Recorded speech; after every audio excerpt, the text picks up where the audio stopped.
السلام عليكم ورحمة الله وبركاته بسم الله والحمد لله والصلاة والسلام على رسول الله وعلى آله وصحبه أجمعين أما بعد.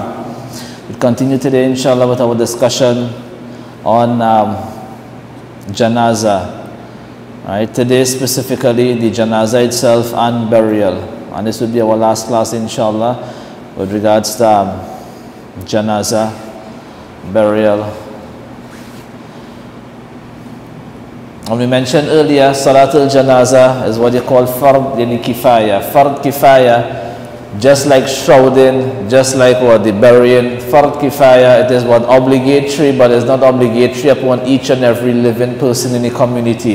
If a few people were to do that, were to fulfill that obligation, then the others will be absolved from that duty.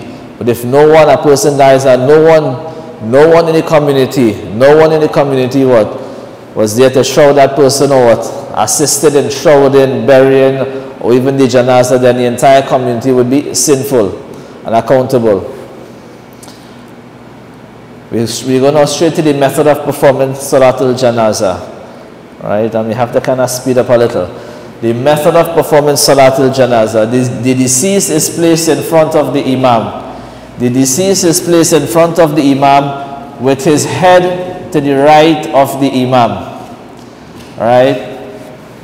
Say this is a Qibla. So the deceased he would be placed in front, right? And this is the head. This is the head of the Imam. I know this is the head of the deceased. This is the head of the deceased. The Imam would stand here. So the head of the deceased would be what? To the right of the Imam. And also the right side of the deceased would be facing the Qibla. Right? The right side of the deceased facing the Qibla. And the Imam would stand, and to his right would be what? The head of the deceased. But where exactly would the Imam stand? In the Hanafi madhab, it doesn't matter if it is what? A male or female deceased mayyit. The Imam would stand in line with the chest, right? Would stand in line with the chest of the deceased. The intention for Salatul Janazah would be made, just like any other Salah. Intention is important, right? And it's not a condition that a person utter his intention, just like in Salah, it's not a condition that a person he utters his intention for Salatul Dhuhr Asr. That intention is in the heart. So intention for Salatul Janazah would be made. I want to make intention for what? Often Salatul Janazah, obviously for the pleasure of Allah Azza wa Jal, and a dua, and as a dua for the deceased. And just like the Salah itself, there are prerequisites, conditions that must be what? That must be what? Present for that Salah itself to be valid. It's not part of the Salah, but these are prerequisites. The cleanliness of the clothes, the body, the place, facing Qibla, all these things are also prerequisites for the validity of a person's janazah. So that person, he must be in a state of what? Purification, the state of tahara. Now we have the lines. At least three lines. Odd lines is mustahab to have what? Odd lines. But it's not, understand, it's not a requirement. If it's a small area, we can check and see, yes, there's odd lines. But if it's a big, understand, a big gathering, then what? It's not a condition, it's not necessary that what we insist that they are odd lines. Alright? It is something what? Good mustahab if it is what? Possible. Alright? Otherwise there's no sin. Right? There's no sin and there's no karaha and dislike if what? There's no odd lines. Women also, they can be part of the congregation, right? And this may be it may be new to what? To many people, but women are allowed to perform Salatul Janazah, right? So if the women are present, right, they are allowed to perform Salatul Janazah, and the same what rules and regulations would apply the conditions necessary for the validity of a woman's salah is the same conditions necessary for the validity of what her Salatul Janazah also. Alright, except they would not stand just immediately behind the men. There's a certain what allowance given, right? They can stand even though what the space between the last line and the woman is about what 3 or 4 saf, that is still valid, right? They also stand to the side also, that is also valid, right? The conditions for what ittisal as-sufuf, and the connection of the sufuf and the lines is not a condition in Salatul Janazah. Alright, so they can stand at the back, they can stand at the side, right, once they're not in front of the imam.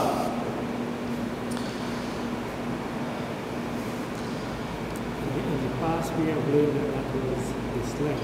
Is there any agreement? Understand why they dislike? We have to understand things in context, right? The whole, what is disliked actually, right? Nabi sallallahu alayhi wasallam, he mentioned that, listen, the salah of a woman in her house is more rewarding than her salah in a masjid. And the hadith of Humayd, that Nabi alayhi wasallam told her, your salah in your house is more virtuous and more rewarding than salah in this masjid behind me. Meaning what? Your salah in your house is more rewarding than salah in Masjid al-Nabawi behind Nabi sallallahu alayhi wasallam. So just like men, the rewards for their salah is what multiplied if they were to perform it in the masjid. The women, their salah, their rewards are multiplied if they were to perform it in their homes. Alright? So now the concept of women coming in the masjid specifically for salah, that is something disliked. Understand? Normally women would come for lecture, they would come for classes, they would come for this. No woman would leave the house and come to perform Salatul Dhuhr over here in Jama'ah or Salatul Asr. If there's an event, classes, khutbah, this, that, whatever, they would partake and they would join the assembly, but they would not come specifically for Salatul Dhuhr or Asr in the masjid. Alright, so that is what leaving the house to come specifically for salah. This is where the karaha comes in. Alright, this is where the ulama did mention that is dislike. Why? Because Nabi alayhi salam mentioned her salah in her house is more rewarding for her. Right? Now, with regards to Salatul Janazah, we don't call the women for Salatul Janazah. No one call the women for Janazah, but khalas, women would normally gather also. The women would come, right? Some would come with the intent of offering condolences to the family and this and that. So the whole thing about it is no one is calling the woman for for Salatul Janazah. But they listen, they are already present in the gathering. So if they are already present in the gathering, then they are allowed to perform Salatul Janazah, right? So the makruh part here would be a woman coming with the intent to perform Salatul Janazah, right? But listen, women normally come, right? So if they do come, they're already gathered. They're already present. The Salah is going to be just like we have classes, right? Just like we have classes here. They can Salatul Isha would be prayed in a little about next hour, right? They can go to their homes and perform Salatul Isha. But if the congregation is going to start here, right, then they are allowed to join the congregation and perform Salatul Isha in congregation in the masjid. Right? So similarly, they are already present for that gathering there, that Janazah gathering. Right? So if they are present, then they are allowed to perform the Salah. Right? They are allowed to perform the Salah.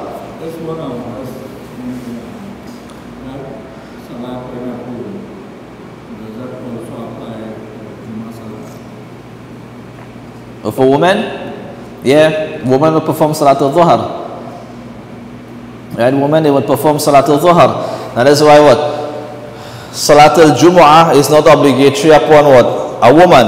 Alright, Salatul Jumu'ah is not obligatory upon a woman. Alright, understand the times that we living in. The times that we living in is not like, the man, he would be he would teach the household, he would educate them, he would give them Islamic knowledge and upbringing and this and that, and he would, and he would ensure that that they have proper Islamic upbringing. There's not like that in our times, right? So the women now, how are they going to acquire this knowledge, right? They have no choice but they listen to lecture, they listen to khutbah, they sit down in a dars, they sit down in classes. That's how they learn. And sometimes when they learn, they straighten out the whole family, right? When they learn and the woman becomes deen conscious, then the whole family becomes straight, right? Sometimes you see a man, many a times, and this is our downfall, this is our shortcoming.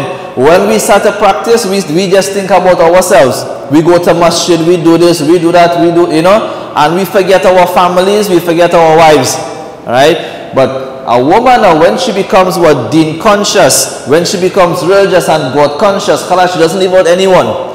Start from the husband to the children, everybody, she would the woman, they say women,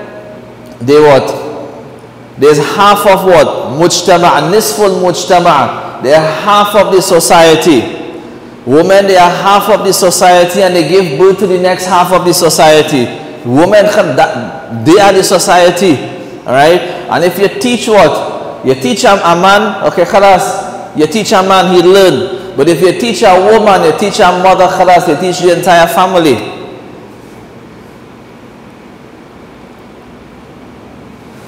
Now, that answered? So that is why they mention makruh. They come specifically for janazah, right? But understand, here we're speaking about, listen, the women already gathered, right? So they already gathered. Is it allowed for them to perform Salatul Janazah? Yes, it is allowed for them to perform Salatul Janazah. Now, so in Salatul Janazah there is 4 takbir, which is considered to be fard, and 2 salam, which is considered to be wajib.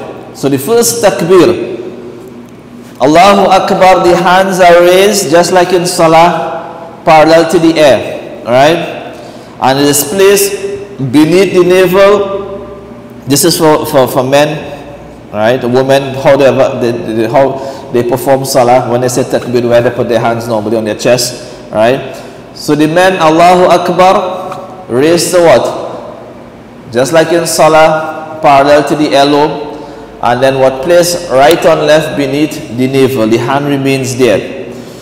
So after the first takbir, then what is recited? Thana. The same thana we recite in Salah. Subhanaka Allahumma wa bihamdika wa tabarakasmuka wa ta'ala jadduka wa la ilaha ghayruk. The same thana we recite in Salah. This is the same thana we recite after the first takbir in Janazah. And understand here, everyone must recite the takbir, right? Allahu Akbar. Raising the hands, as we mentioned, is not takbir. Raising the hands is This is raising the hands. Takbir is to utter Allahu Akbar. So everyone will utter Allahu Akbar, raise their hands, utter Allahu Akbar, right on left, and place beneath the navel for men. Then thana is recited. Now, in the Hanafi madhab also, there is a leeway and allowance to recite Surah Fatiha, which many people, they don't do. Alright? A person the Imam is allowed to recite Surah Fatiha after Thana. And that recitation of Fatiha is with the intention of dua. The recitation of Fatiha is with the intention of dua. And this is clear from the hadith of Ibn Abbas radiyallahu anhuma. Many people leave it out. It's not something sinful if a person leave it out, right? But most of the Hanafi Most of the Hanafi and the followers and the Hanafi ulama, they are of the opinion that, listen, after takbir, the first takbir, there's just thana, bas. After thana, you recite the second takbir, right? Within the madhab also, and other imams of the opinion that Surah Fatiha could be recited after thana, right? So now, after Fatiha or after Thana, a person He says Allahu Akbar, the second takbir. The hands are not raised, right? Like in Salatul Eid, the hands are not raised. The hands would remain Right on left beneath the navel. Right? So after that second takbir, what is recited? You need durood. Allahumma salli ala Muhammad wa ala ali Muhammad. Whatever durood a person knows, or the same durood that he recites in salah. Right? In the second sitting, right? When he recites tashahhud, at-tahiyyatu lillahi wa salawatu wa tayyibat, the last sitting, he recites any durood and then dua. That same durood he would recite, salah ala nabi. Right? After what? Durood. The third takbir, he would say Allahu Akbar, and again the hands remain what? The hands remain right on left beneath the navel without raising the hands, right? The hands are not raised, it remains in spot, right? So if the deceased now this is the dua. If the deceased, understand, the imam would say, all this takbir, Allahu Akbar, the imam would say it, right? But those who are following, right, they would also say Allahu Akbar, right? They would also say any Allahu Akbar. So after the third takbir, the dua would be recited. If the deceased is what? Baligh, right? Ritually and immature, then whether it be what? Male or female, then the dua that we normally recite, Allahumma aghfir li hayyina wa mayyitina wa shahidina wa ghaibina وصغيرنا وكبيرنا وذكرنا وأنثانا اللهم من أحييته منا فأحيه على الإسلام ومن توفيته منا فتوفه على الإيمان. That dua will be recited. Allahumma aghfir li hayyina wa mayyitina. Oh Allah, forgive the living and the dead. Understand that sometimes when we think a person died, right? Yes, we make dua for that person for forgiveness and for mercy, and we send this reward and that reward, and sometimes we forget ourselves, right? But here, Nabi alayhi salatu wasalam is teaching us, when a person what? He is making dua for the deceased, right? And in making dua for the deceased, what is the first thing he says? Allahumma aghfir li hayyina. Oh Allah, forgive the living, forgive me. Right?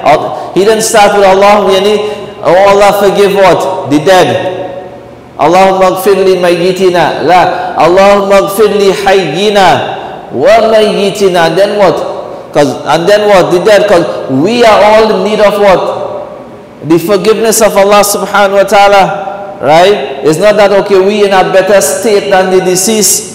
That deceased, he needs forgiveness. He needs the rahmah of Allah Azza wa Jal. And like no khalas, we are also in need of what? Allah subhanahu wa ta'ala, His mercy and His forgiveness. So hence the wording of the dua, Allahumma aghfir li hayyina wa mayyitina. Oh Allah, forgive the living and forgive what? The dead. And then what? Wa shahidina wa ghaibina. وَصَغِيرِنَا وَكَبِيرِنَا وَذَكَرِنَا وَأُنْثَانَا. Those who are present, those who are absent, the small, the young, the old, the males, the females.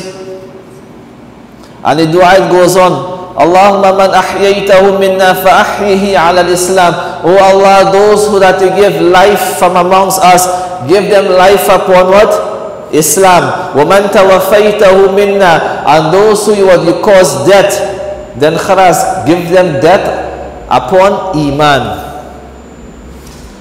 So this dua is recited, and also understand there's no rule that states a person could only make one dua, right? There are many ad'iyah. There are many dua that is reported from what the Prophet ﷺ that he recited upon what? Janazah, right? This is just one dua. Another dua that is reported that Nabi Aislan, he would recite, Allahumma aghfir lahu warhamhu wa'afihi wa'afu an wa akrim nuzula wa wasi' mudkhala wa agsilhu bil ma'i wa thalji wal barad wa naqqihi min al khataya kama yunaqqa thawb al abyadu min ad danas wa abdilhu daran khayran min dari wa ahlan khayran min ahli wa zawjan khayran min zawji ila akhiri. And there are many other dua. So the Imam, there's nothing that states that, listen, he is restricted in making one dua. Even for those who are following and they finish their dua, instead of remaining silent and waiting for the Imam to complete his dua, he can increase in his dua also, right? So it's like, okay, listen, one dua you allowed. Okay, what you're not allowed is to what? Prolong and too long and make the salah too long. right? And adding what? Extra dua, so a person at least 1, 2, 3 du'as he can recite, right? And this is better than what?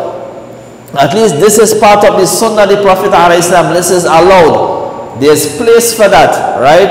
And this is better than what? The dua that people normally make after the janazah. Because after the janazah, it didn't come in any hadith of the Prophet ﷺ that what he used to make dua after the janazah. The janazah itself is a dua, right? Dua after dua, no. So if you want to increase in your dua, khalas, you can increase what? In the salat al-janazah itself. If the deceased is what?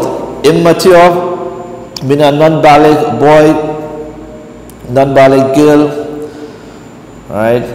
The above dua will not be recited. Our belief, the i'tiqad of what Ahlul Sunnah wal Jama'ah is that what a child that is what? Non-baligh is what? Not accountable, right? A child that is non-baligh is not accountable. Right? Sometimes, yes, we train our children to perform salah. They are not baligh as yet, but we train them to perform salah. The hadith of Nabi alayhi salatu wasalam, Muru sibyanakum bis salah wa hum sab'u sinin. Command them to perform salah when they are what? Yet 7 years. وَضْرِبُوهُمْ عَلَيْهَا وَهُمْ عَشْرُ سِنِينَ. And give them what? A stern warning if you have to what? You need a little what? A little what? Beaten, but not beaten to cause what? Hurt or harm, right?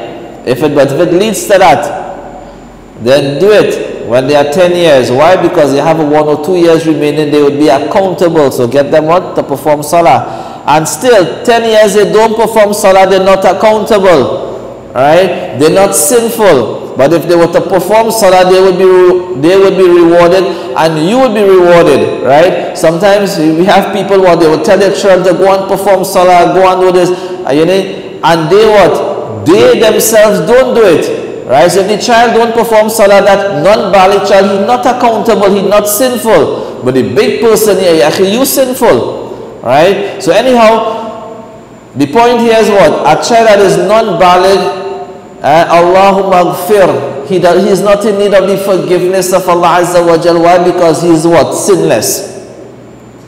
A non-baligh child is what? Sinless. Has no, even not, does he real hard, he real wicked, he real mischief, sinless, right? Until he becomes mature, ritually mature, right? He reaches what? Bulugh, right?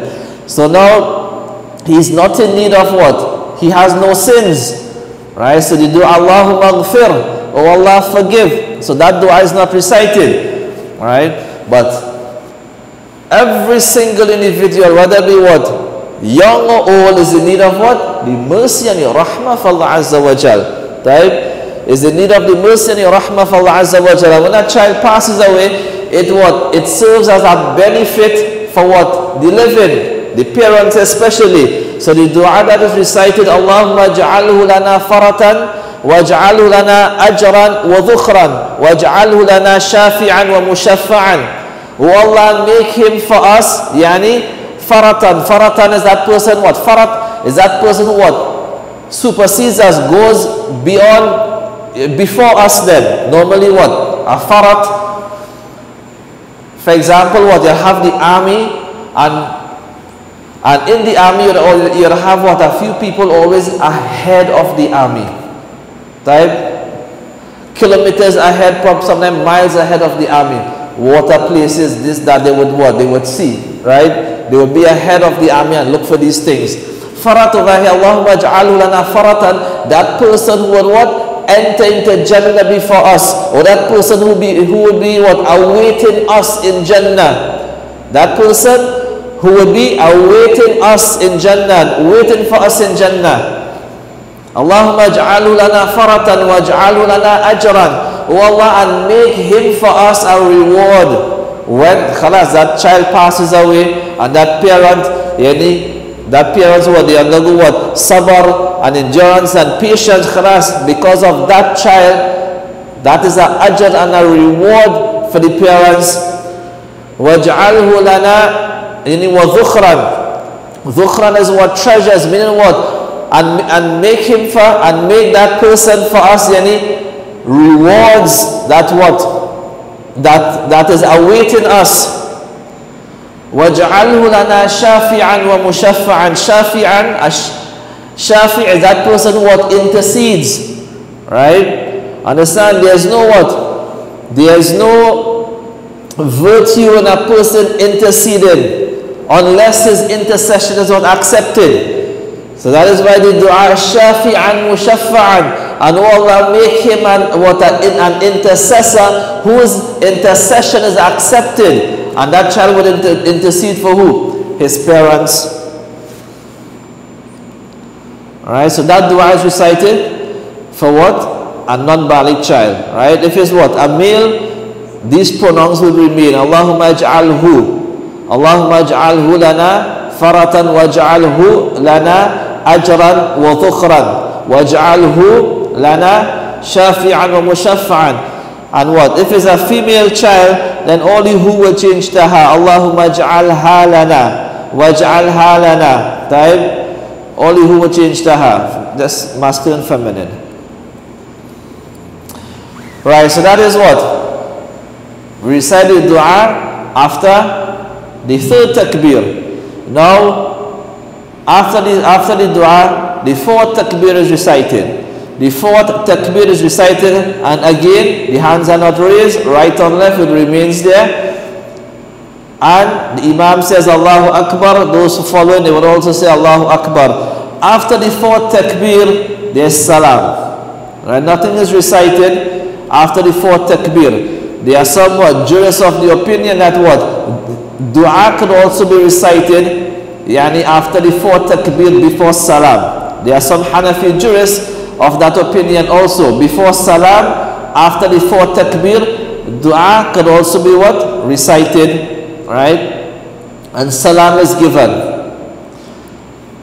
Khalas, Salatul Janazah is finished. So the third aspect of what?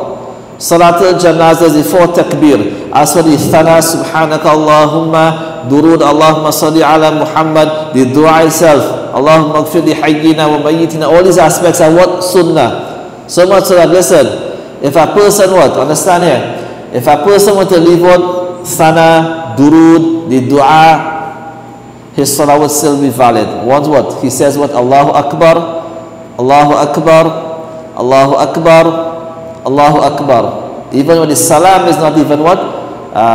Fard. Yes, it is what?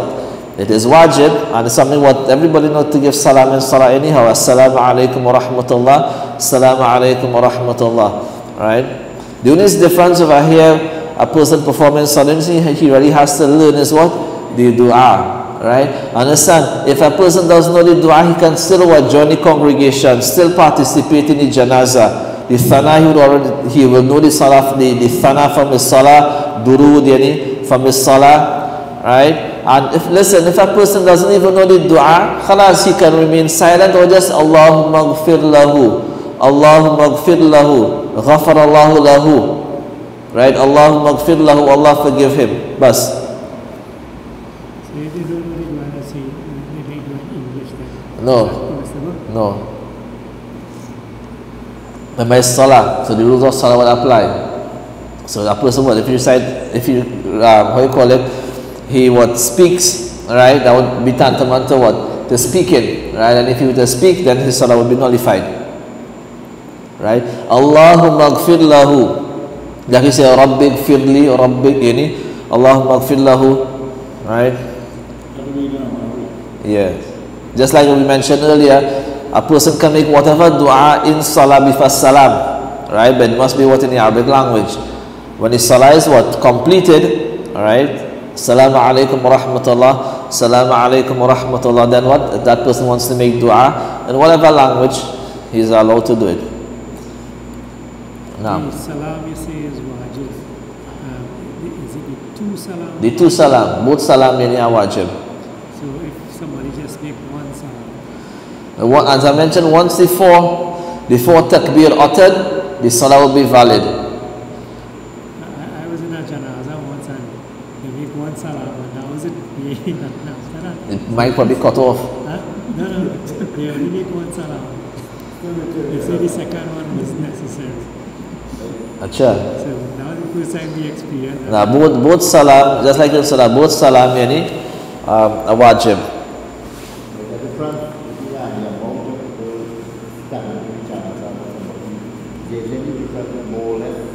Obviously, I mean, more person that understand a sign, right? It's not a decisive factor, right? It's a good sign. More people there to a janaza, right? More what people asking for forgiveness for the deceased, right? So that's a good sign. That's something good, right? And this is why, okay, yes, even though what we hasten in the burial and we hasten in janaza, we should give ample time for people to gather. For example, if you're going to have the salat, if you're going to have salat al-janaza, 12 o'clock, just say 12 o'clock, we're going to get what, 100 people. But if you were to have it 2 o'clock, we're going to get what, 200-300 people. Delay it till 2 o'clock and get a larger number, right? You're not going to delay it quite to the evening to get what, 600 people. No, khalas, that is what delayed without really a valid reason, right? So yes, more people perform Salatul Janaza, it is better for the deceased, right? It is better for the deceased. But understand, it's not a decisive factor that, okay, khalas, for sure 100% that deceased is forgiven and he would enter Jannah without any hisab, any reckoning, right? We don't know, we can't say that, right? But that is something good, right? That's a good sign, right? So that's better than what? Hey, the rain falling. If you had, you know, you have to choose between, okay, the rain falling for a person janaza, okay, or you having a person has a big janaza. Khalas, a big janaza is a better sign than what? Rain falling, all right? Is there a hadith or anything like that speaks about 40 people? 40 people, yes, 40 people. Some hadith mentioned 100 people. 40 people perform Salatul Janaza upon a deceased. 100 people perform Salatul Janaza upon a deceased. Right? Inshallah, that person he would be forgiven. Right? But it all boils down. These are good indicators, right? But the decisive factor and the most important thing here, right? The asal and the principle of what is primary is that person, his deeds on the face of the earth, right? His deeds on the face of the earth, how he lived his life on the face of the earth. That is the most important thing. Everything else is what? Secondary. Yes, it would add, it would aid, it would assist, but that is secondary. The most important thing, what is primary, that person, his iman, his a'mal, how he spent his life on the face of the earth.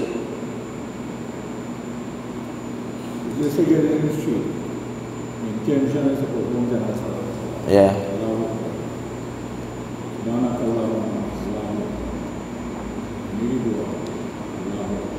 Durud.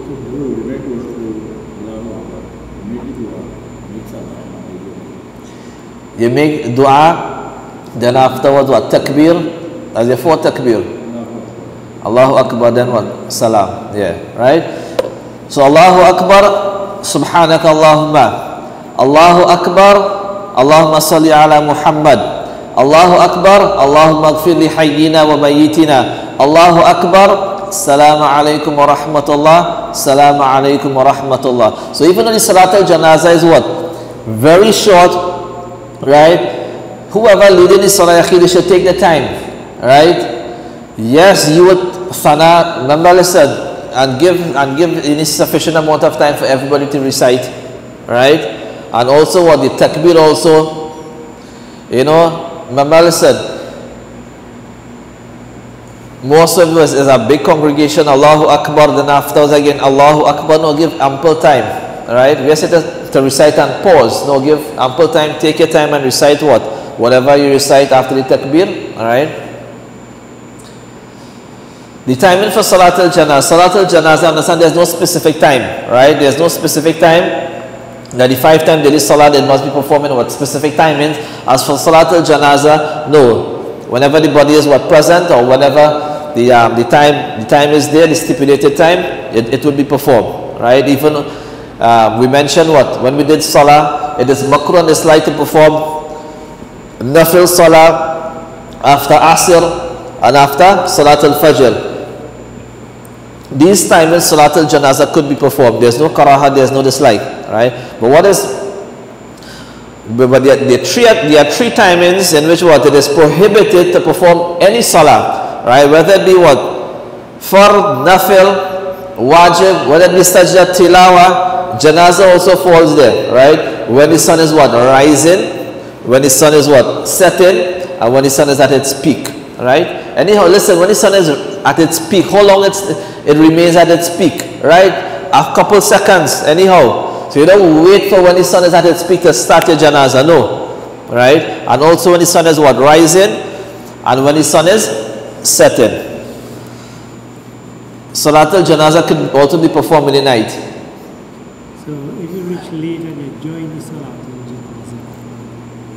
Janazah. Yes, we have masbuk, latecomers for Janazah too. We come in there just now. We have that. Right, performance Salah, right? Sometimes you see what? People take off their footwear. Some people don't take off their footwear. Some people stand on their footwear, right? So what is your ruling? Right, performance Salah, Salatul Janazah with shoes. Understand? If Salatul Janazah is performed with shoes, alright, then listen, once the shoes are clean, it is valid.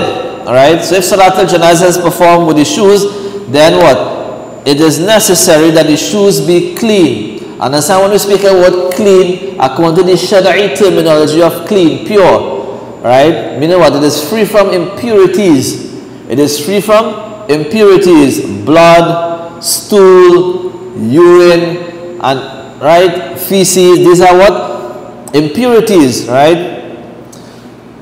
Mud is not something impure. Grease is not something impure. That sweat, that perspiration, that we call that toe jam, smelly, that is not impure, right? It's not impure. Some smell impure. Right? You know what? So once it is what? When you speak of okay, it is clean by definition of the Sharia. What the Sharia acknowledges as what? Then it considers to be clean. Right? Otherwise, as you mentioned, the wax that comes out from your ears.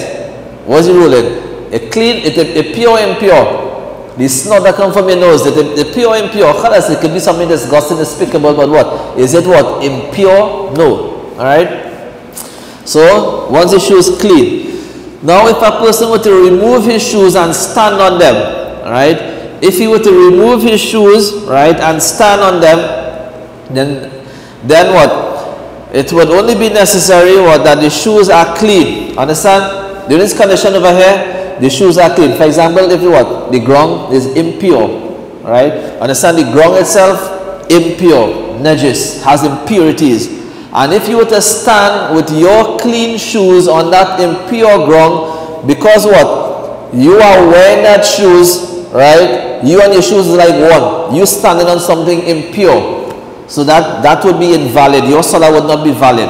But if you were to take out your shoes, right, and stand on your shoes, then what? You standing on something that is pure. Forget the ground. The ground has a different ruling then. Right? You standing on your shoes that is clean and pure. Alright? So a person what? Understand, if a person's shoes is clean and pure, when I say clean and pure, free from impurities, and the ground itself is not impure, it is clean, then there's no need to stick out your shoes and stand on top of it. Or take out your footwear, remove your footwear and stand on top of it. So the piece of cloth that the Imam is stand up on. Right, understand, that has no basis. Right, I don't know why these all these funeral how you call it, homes, they do that, right? That piece of cloth that is spread for the imam, right, that has no basis. What that cloth is for? What we studied the last class, what? Lifafa. Then we studied what? Izar, qamis, and then for the woman you have what? The khirqa, which is what? The chest cloth, right? And the khimar, which is the headscarf. Right? So we understand that, and this is what we find in the books of fiqh and the hadith of the Prophet ﷺ. But that cloth they put in front of the imam to do the janazah, right? That has no basis, right? That cloth you can give it to the poor.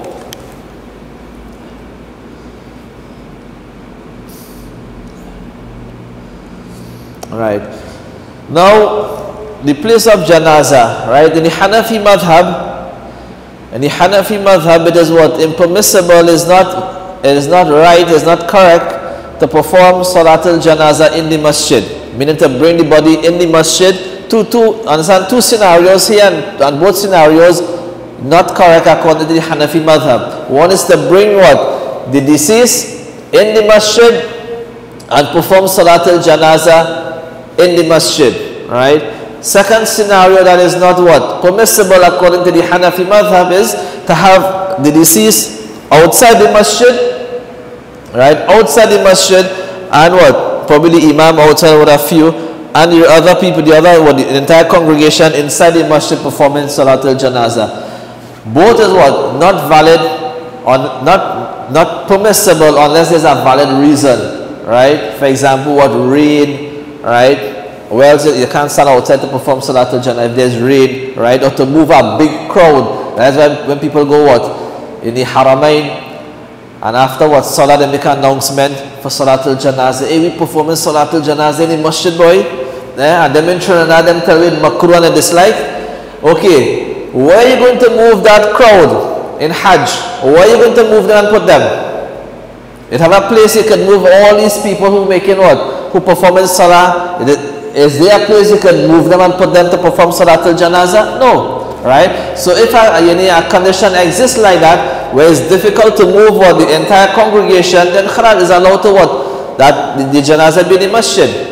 But generally, not allowed. But if there's a valid reason, yes, allowance is there.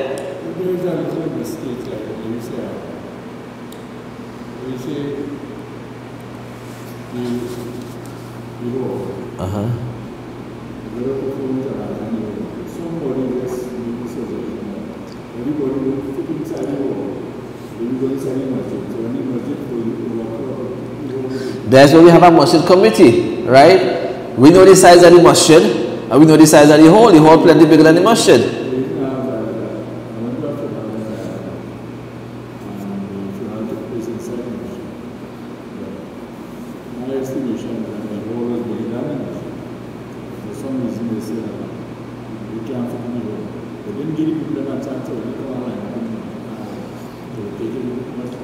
Other madhahib, the Shafi'i madhab, allows that, permits that. The hadith when Nabi alayhi salam mentioned that person that performs Salat al-Janazah in the masjid, فَلَا شَيْءَ لَهُ فَلَا شَيْءَ لَهُ, meaning what? There's nothing for him. Others interpret the meaning what? There's nothing wrong with that, right? There's nothing wrong with a person performing Salat al-Janazah in the masjid. The Hanafi jurists interpret that as what? فَلَا شَيْءَ لَهُ أي فَلَا ثَوَابَ لَهُ فَلَا أَجْرَ لَهُ, then he gets no reward, right? He gets no reward. Others interpret as what? فَلَا شَيْءَ لَهُ أي فَلَا بَأْسَ بِهِ, that is okay, nothing wrong with that, right? So as we mentioned, the ideal thing is what? To perform it what? Outside, and if what? That is what? Difficult or impossible to what? To move entire congregation outside, there's no place or whatever, right? Then what? It is permissible inside the masjid in the condition that the body is wrapped properly and is what? No impurities is oozing out of the body of the deceased. Why? Because you need to what? Honor the sanctity of the masjid.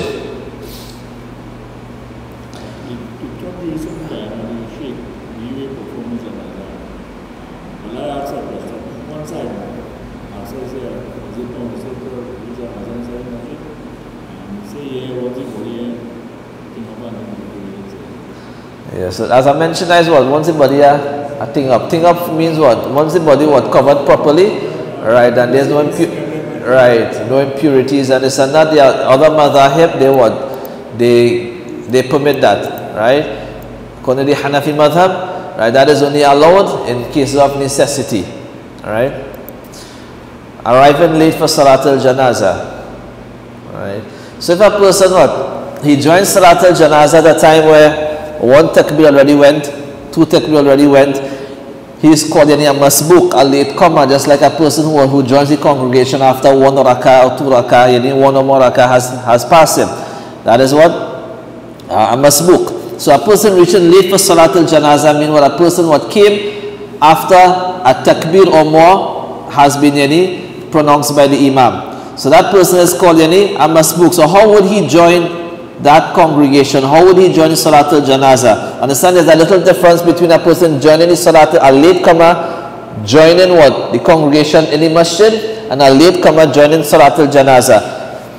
For salah, for congregation in the masjid, the latecomer, wherever posture he finds the imam, Allahu Akbar, and he would join, right? Whether it be ruku, sajda, whatever, right? Allahu Akbar, and he would what? Join the congregation, right? And if we know if he joins after what? The ruku, then he will have to make up for that rak'ah, right?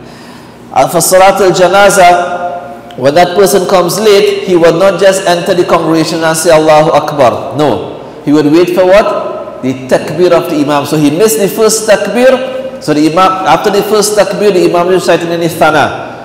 And probably what? Fatiha. Right? So he won't just Allahu Akbar. No. He will wait for the second takbir of the imam. If he comes after what? 2 takbir, he will wait for what? The 3rd takbir and then join the congregation. And like that. So upon reaching, he should not immediately join as he would normally do for the congregational salah. Instead, he would wait for the takbir of the imam. When imam what? He makes the takbir, he should what? Then he would follow that takbir of the imam. And for him, that would be his first takbir. Right? So just say that he missed 2 takbir. Right? He missed 2 takbir with the imam. So he reached what? He joined the imam on his 3rd takbir. Right? But for him, that late comer, that would be his first takbir, right? So this takbir regarded as what? Takbir at-tahrima, the first takbir, right? When the imam gives salam, after the 4th takbir, the imam he gives salam, Assalamu alaikum wa rahmatullah, Assalamu alaikum wa rahmatullah. This person, he would what? Complete his what? Missed takbir, right? Understand the important, right? We understand after this takbir, there's what? There's what? Dua to be recited, right?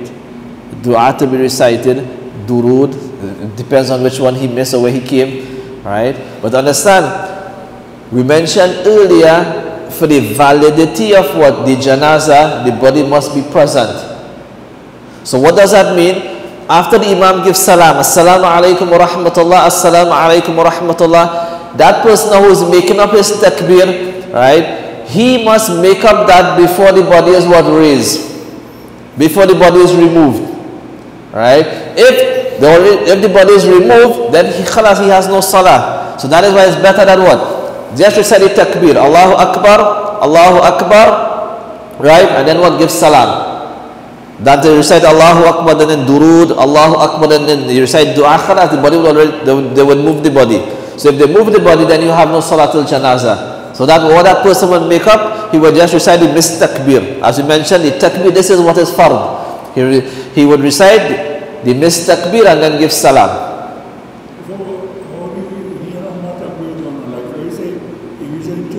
Well, he must know.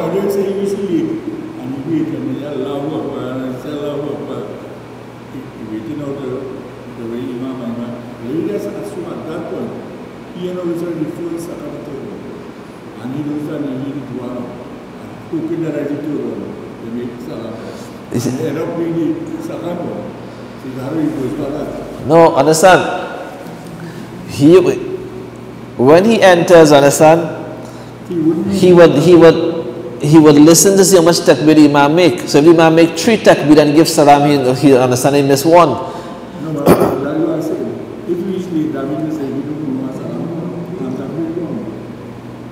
There is a when you see imam say Allahu Akbar, that is the for Allahu Akbar. You don't know whether you want to go through. No, just like salah. When we enter the salah, we don't know how much rakah we miss yet until we see how much the imam perform. Right? So similarly, if we enter the congregation, right, we know how much takbir we miss for salat al-janazah, then we hear the imam, Allahu Akbar, then he says what? Assalamu alaikum wa rahmatullah, Assalamu alaikum wa rahmatullah. Hey, I missed 3. Because I only get 1 takbir with the imam, so I know I missed 3. So after the salam with the imam, Assalamu alaikum wa rahmatullah, Assalamu alaikum wa rahmatullah, Allahu Akbar, Allahu Akbar, Allahu Akbar.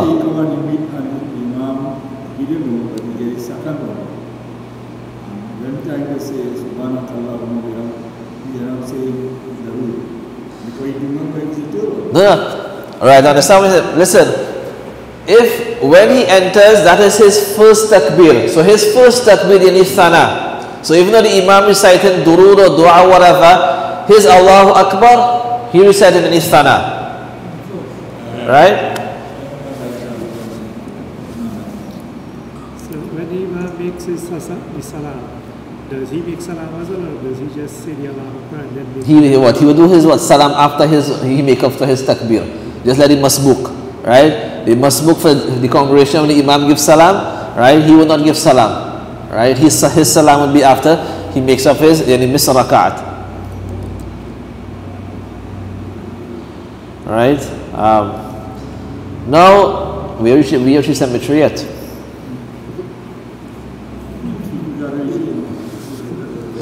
Oh, you had planned to do zakah. Zakah will take a couple sessions as well too. We have classes normal. Right? Okay, we mentioned earlier that tahara, being in state of wudu or purification, is a condition for Salatul Janazah, just like it's a condition for our Salah. This ruling here is now we're going to mention is specific to the Hanafi madhab.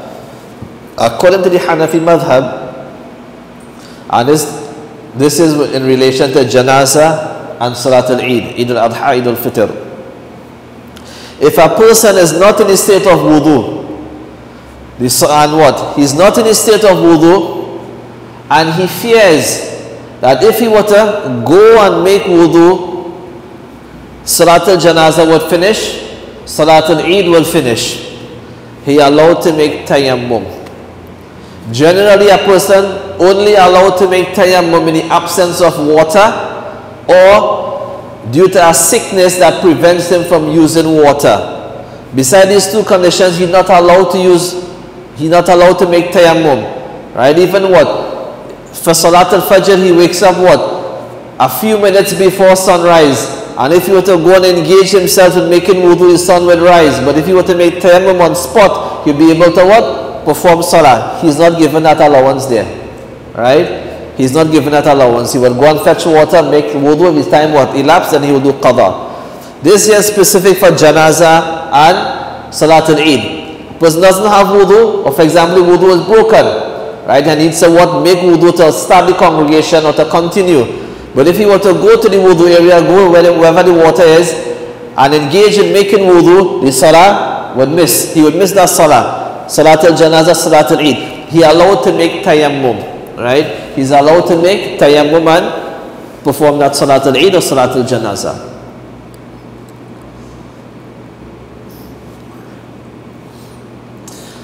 The nullifiers of Salatul Janazah. What nullifies Salatul Janazah is the same thing that would nullify, let's say, a person's Salah. Right?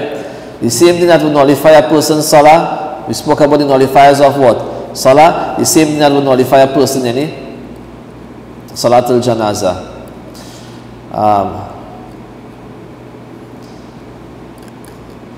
We have one. What about any a bloated corpse? Sometimes a person die, nobody around, and only when they get out, the neighbors they get a stench. Hey, they notice that this person died. It happened many times, right? So now, if the body, understand here, so long as the body is not bursted, right? If the body is swollen, right? If the body is swollen, even though what?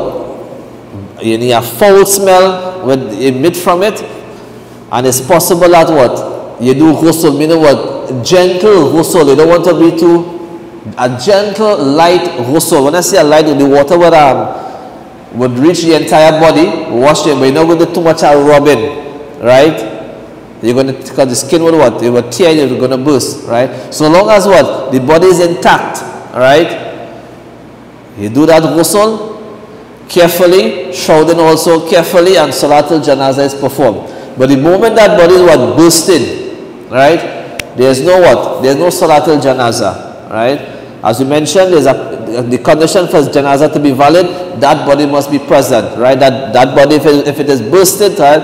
Salatul Janazah would not, it is as though that body is not present. Salatul Janazah would not be performed, all right?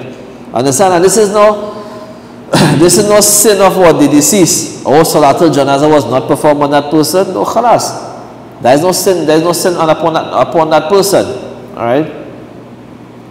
And as we mentioned earlier, the Salatul Janazah, yes, the deceased would benefit, right? But who benefits? Who would also benefit? And who tend to benefit more? The living. One qirat, a person what? And the qirat is what? We do not, listen, understand here. Allahumma gfir li hayyina wa mayyitina. We don't know how much rewards and blessings the deceased is going to get. We don't know, right? It's not okay, we ask for what? That this person be forgiven, and Allah Azza wa Jal would definitely forgive that person. We don't know. We hope that Allah Azza wa Jal forgive that person. We hope that Allah Azza wa Jal have mercy on that person. And that is upon what? Khalas. The Mashiach and the will of Allah Azza wa Jal, if He wants to forgive or not. Right?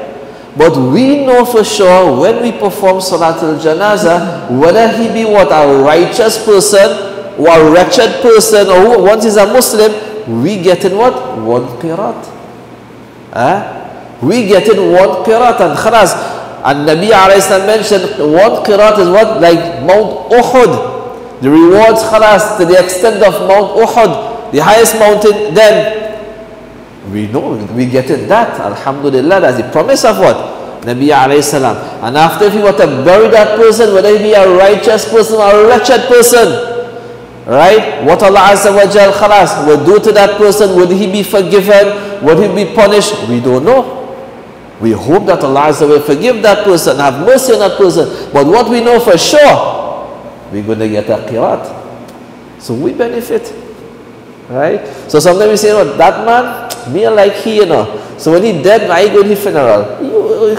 You know, we have this, we deprive ourselves, right? Abu Hurairah radiallahu anh, he reported the hadith where a person who performs Salat al-Janazah upon a deceased, he will get one qirat. Only that hadith he knew. And he didn't know the next one. When Nabi alayhi salam mentioned, and who follows that body to the cemetery until it is buried, he would receive a next qirat. He didn't have knowledge of that hadith then. And when he learned about it, he said, look how much qirat I miss. Look how much qirat I miss. Right? So forget who died. Right? That person, he was your friend or you like it. Look and see how I can benefit. Right?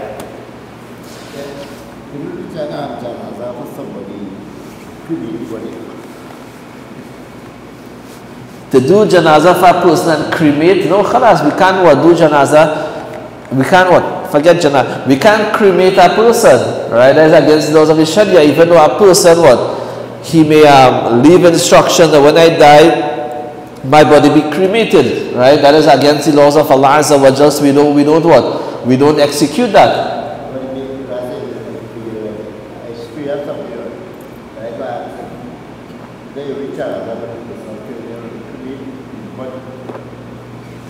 Understand? Sometimes we don't have control over the body, right?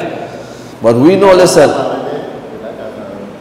the janazah valid. Once the person is a Muslim, janazah valid. But whoever was instrumental in that cremating, the Muslims, right, they will be accountable, right?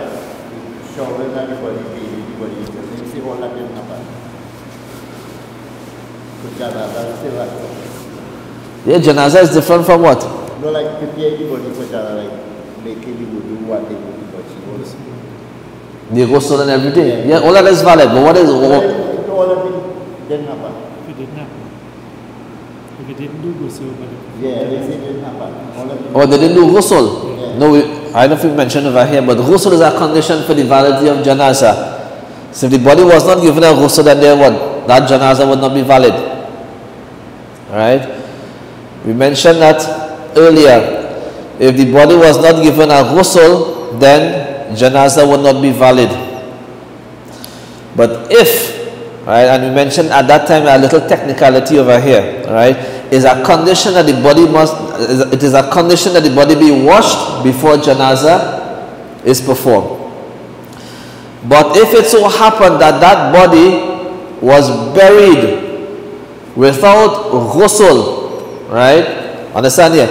ghusl was not given, Salatul Janazah was performed, the body was buried.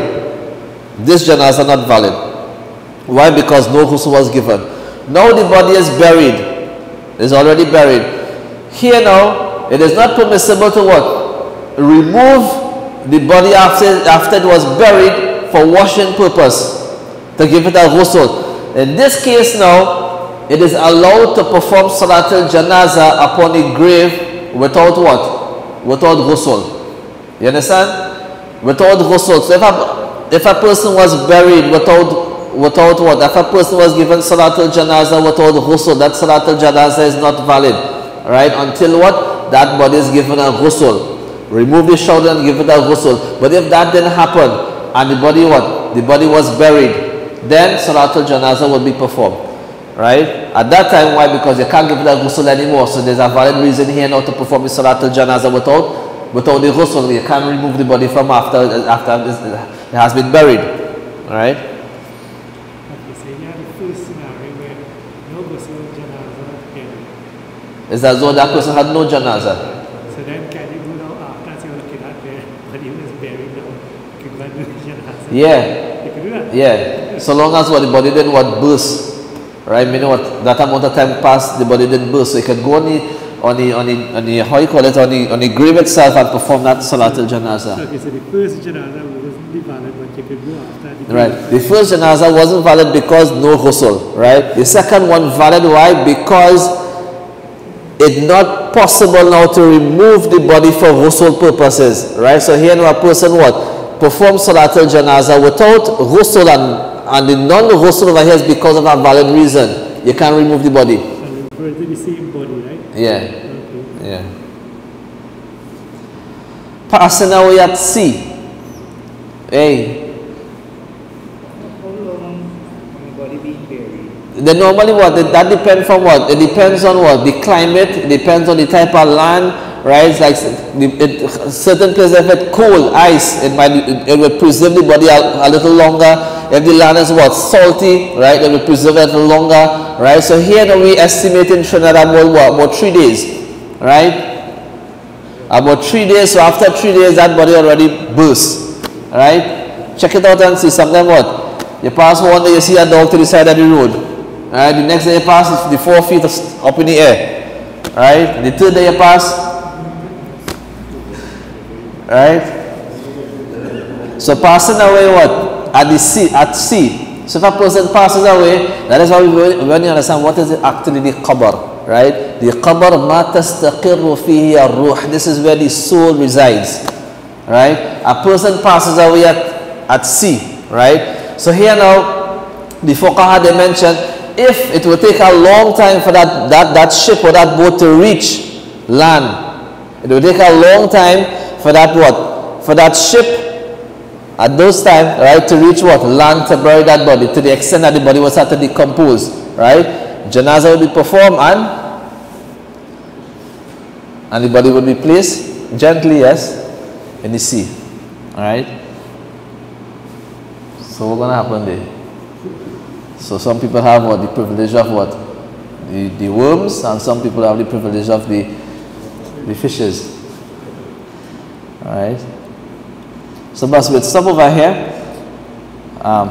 Go ahead. If that happens, and let's say the people on the ship is not Muslim, because that passaways are Muslim, people on the ship is not Muslims, it's not permissible for anybody like on land to perform janazah without the body. No, that we salah ala al-ghaib. In the Hanafi madhab, the body must be present, right? So listen, if a person was drunk, we know a person drunk over here, right? In this part of the beach or whatever. Alright, we just can't find the body. Right? So there's no Salatul Janazah. The body, what? Even though we know that body, it's somewhere over there, but that drowned or whatever, we can't locate that body. There's no Salatul Janazah. Right? There's no Salah Janazah ala al-ghaib. Bas, under 20 minutes past time. So inshallah we have one class again with Janazah, and then we'll do the burial next week inshallah. Right? Jazakumullah khairan. Subhanallah wa bihamdihi. Subhanakallahumma wa bihamdika. Ashhadu an la ilaha illa anta astaghfiruka wa atubu ilayk. Subhana rabbika rabbil izzati amma yasifun, wassalamu alaikum.